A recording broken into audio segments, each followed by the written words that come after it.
Ito yung binibenta ng 7 hektarya dito sa Ginyangan, Quezon.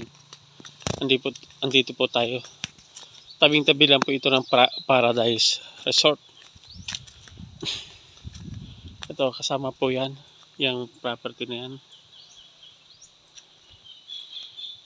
Nasa gitna po yung highway. Yan.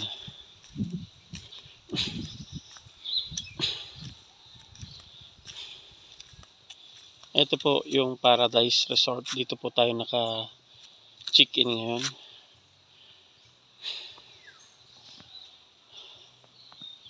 Ito po yung pinaka-property niya. 10 milyon po ito, 7 hektarya. Ayan.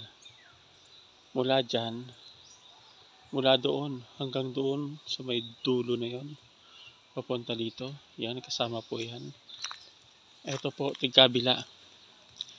Tigkabila po yung kalsada ang sakop ng 7 hektarya. Makikita po natin yan sa mapa. Nasa gitna po yung kalsada niya. Ito po ay 7 hektarya na umaani ng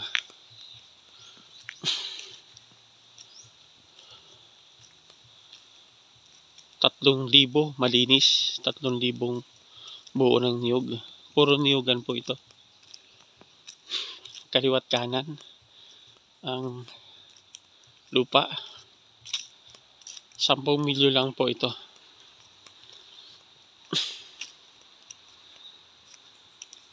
Ang 1 hektarya mag-1 milyon. 10 hektarya, 7 hektarya po ito, 10 milyon. Punong-puno po ito ng nyog. Yan, may mga mahogani na puno.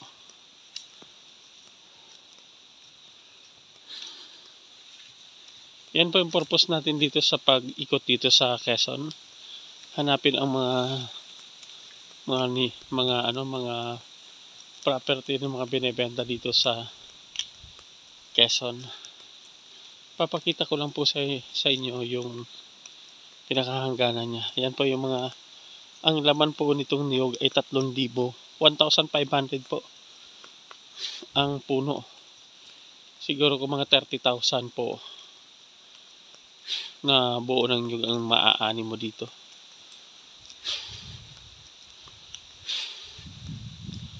Yan, medyo mga matatanda na po yung puno niya dito. Mga payat. Maganda po itong gawing bakahan.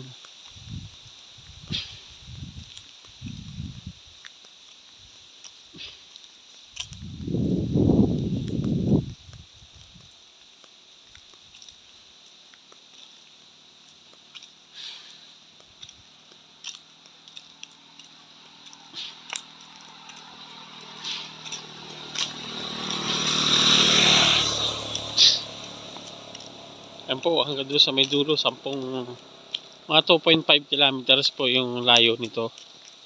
7 hektarya.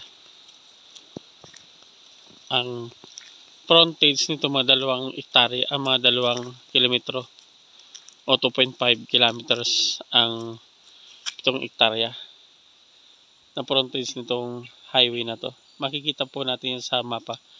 Tigkabila po yan po, kasama pa po yan.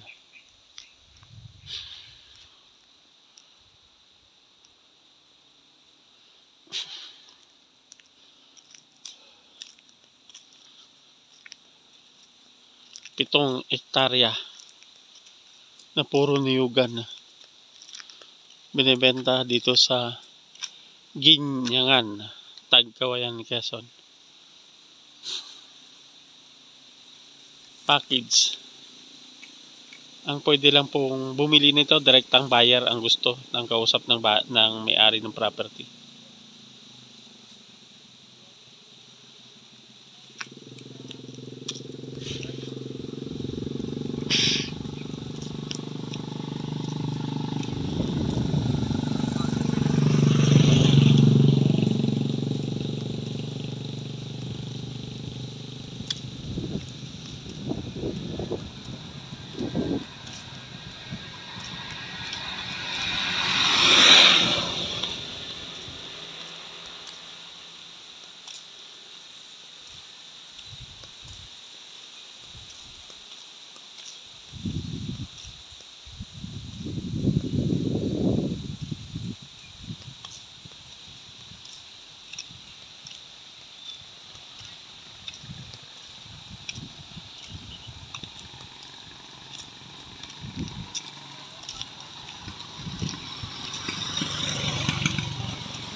may mga dumadaan po dito biyahe ng bus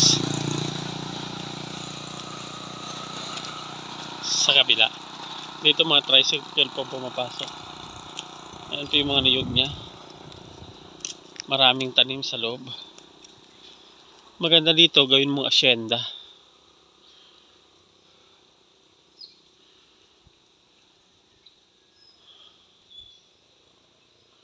Yan, nagkasama po yan sa 7 hektarya.